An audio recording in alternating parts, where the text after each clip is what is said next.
We've shared stories of Donald Trump sending all sorts of fundraising emails, making it appear as though he's doing the fundraising to help with election-related court battles and legal challenges. And then it turns out, when you read the fine print, the money's going to his pocket or his political action committee. Well, it appears that there are other lawmakers who are engaging in this type of tactic, including Senator Ted Cruz, who's pretending to fundraise for the Georgia runoff elections, but in reality, he's pocketing those donations. So here's the amazing story as reported by the Daily Beast. The Cruz campaign bought 15 separate ads on Facebook over the past 2 weeks, each featuring a video of the senator dramatically hyping the need to hold 2 U.S. Senate seats in Georgia in the Georgia runoff contests.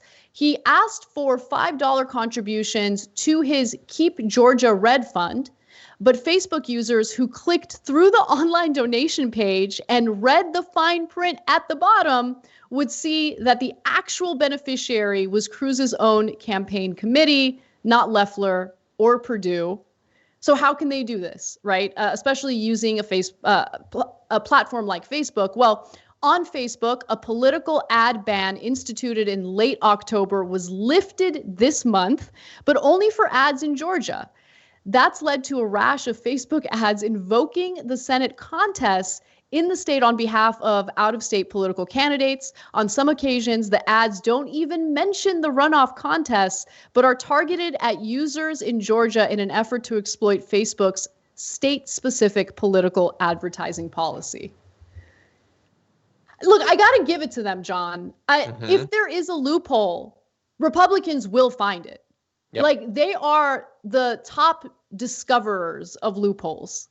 Like, they will take advantage of a flaw in any system if it benefits them any day, anytime. They don't care. And I mean, it's just shameless. Like, they don't care about anything other than themselves.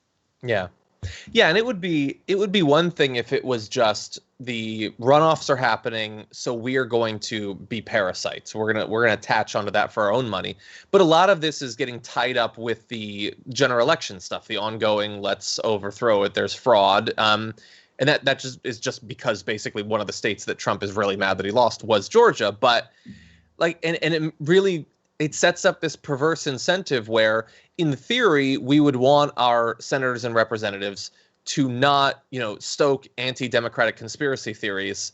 But when they want to extend the period of that conversation as long as possible so they can make as much money as possible, that seems like a bad situation. We've been pointing out from the very beginning that Trump is clearly doing this to make money.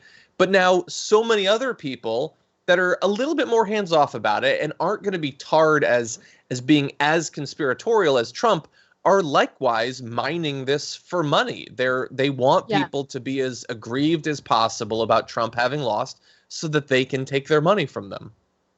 And look, I also want to be fair. I'm pretty harsh toward GOP lawmakers who are doing this, but Democrats are doing it too. The Daily Beast article also mentions Gillibrand, who's used a similar tactic.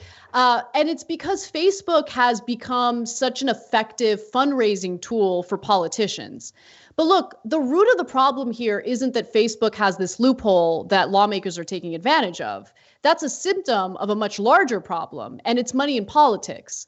Like, they're so desperate, like, we got to raise money. Oh my God, we got to raise money. Everything they do centers around fundraising.